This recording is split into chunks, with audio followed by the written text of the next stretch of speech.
Of all the exhibitors at this year's IMEX, I was probably most excited to find the Slovakia stand because I'd just spent 4 days filming a special video destination guide for meeting the world in the country, and it was fantastic. So I couldn't resist coming along and getting a quick update from the team, and they could give you a preview of what to look forward to in June and July. So Maros, good to see you again. Good to see you again. How are you doing? I'm good. What a great 4 days.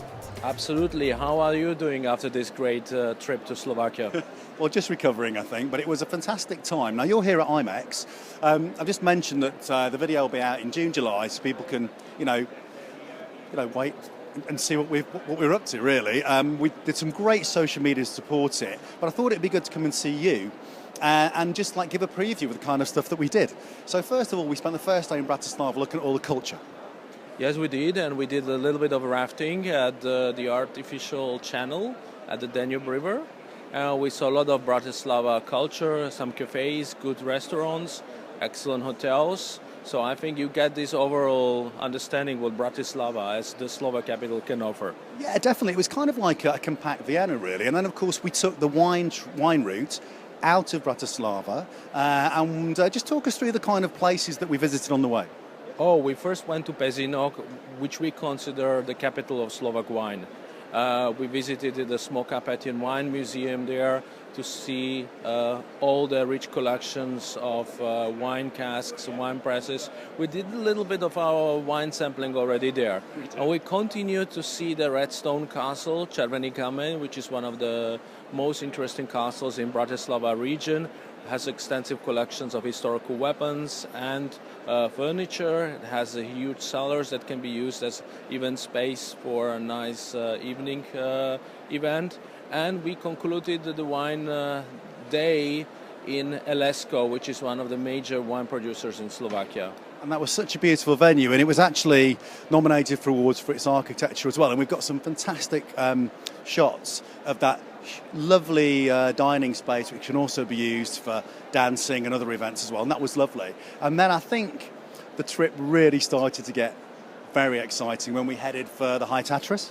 You are right, because Slovakia, when you go further out of Bratislava, you are really reaching into these mountainous areas where you are not getting bored sitting on the car or on the coach. You're really observing the landscape from the window. Is really something spectacular. The motorway gets through the mountains. You see the Váh River, and obviously the countryside is dotted by castles.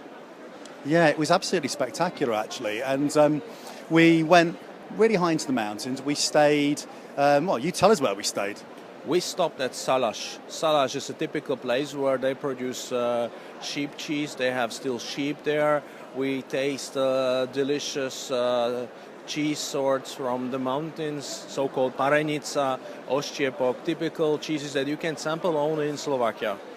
And then we got, even further into the mountains, and we stopped at the location of the Kempinski Hotel, which is, one of the top 100 views in the world voted, by travellers, and that was really impressive. And then, of course, we looked at how that area is both, really forward-looking in the sense that Kempinski's got one of the most, incredible spas on the planet, and we even went out for a night to a local trendy bar.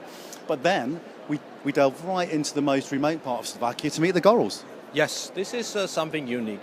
You can do it only in that corner of Slovakia. This is one of the few areas in Europe where you don't have a mobile phone signal, but you just can enjoy beautiful landscape, beautiful nature of the Pieniny National Park while you are gondoling down the Dunajec River on the Slovak-Polish border. And you meet these incredibly hospitable local people. Well, we won't tell anybody what happened. They can find that out when we unleash the videos on the world. Maros, it was a wonderful experience, and thanks for putting up with us for 4 days, and good luck with everything at IMEX. Thank you very much, and obviously you are very welcome to come to our national stand. We exhibit here every year as one of the leading DMCs in Slovakia, and obviously IMEX is a major hub to meet. Great, Maros, thank you. Thanks for talking to me. Thank you.